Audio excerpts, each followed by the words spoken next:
Well, I've been playing instruments ever since I was a little kid. So I started with a baritone ukulele, which is like a big, um, it's like a small guitar or a big ukulele, because I was too small to play an actual guitar. So I was about 3 years old.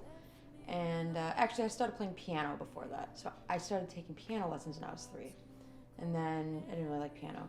So then I did this baritone ukulele, I got that, and that's how I started writing. I was on that. And then I took violin in school, as well as percussion. So basically I was playing all these instruments at the same time, but mainly guitar. And it's, to this day, it's still mainly guitar. I'm really into electronic music, so I wanted to have that incorporated, but also I pretty much write on guitar. I do a little bit on synth and piano, but so I wanted a sound that had both sides. So it's like real instruments, electronics, and kind of like a fine balance of both of them without losing one over the other. Do you think you've kind of found it, or is it still evolving? I'm happy with it. I mean, I feel like as years go on and you listen to different kinds of music, your sound kind of changes with the times. Usually I feel like I don't write a song and say this is what the song's gonna be about. It's not like I'm gonna write a song about my dog dying and then I start writing a song.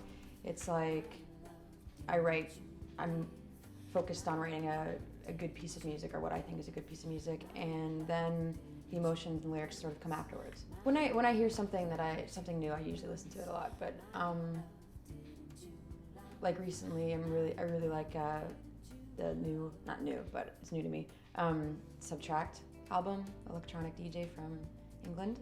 So I've been listening to that a lot, and recently the Robert Glasper Experiment. So yeah, I generally like more electronic oriented, but I like with real instruments too. So, and then there's Radiohead, which has been like a huge influence, I feel like, over the years. I was planning on releasing an LP for a while, and it was just sort of taking too long. And the hardest part is trying to figure out like where to record, how to go about it. So I just said, it's taking too long, I'm just gonna do it myself at home in Toronto and do an EP, so it's something that's gonna be shorter and I can get out faster. There's a couple of different reasons why I picked it. The first one, there was a Radiohead song, which I thought he was saying X amount of time or something like that, but I totally heard the lyrics wrong. But I was like, oh, that sounds really cool. And then coincidentally, I had 2 songs on the album that dealt with time, The While and Soon. That was not planned out, and they were both on the album. I just felt like a lot of the material was like based on, it's kind of the negative aspects of time, of things taking too long, and then also things happening too soon that you're not ready for on an emotional level. So that's kind of why X number of days. We did the EP release show in January, and that was kind of like the first show of a newer sound, replicating the album, having electronics live. So it's gonna be more of that. So it's more in that direction. So it's a full band. There's 5 of us. It's a very full sound. You can dance to it. I've done once before, opening up for one of my favorites, actually, Bonobo, who I should have mentioned earlier. He's been a big influence.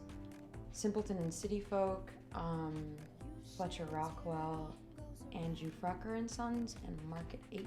So I've never played with any of them before, but I've heard good things, and looking forward to meeting them all. You can find the music on iTunes and Amazon, CD Baby.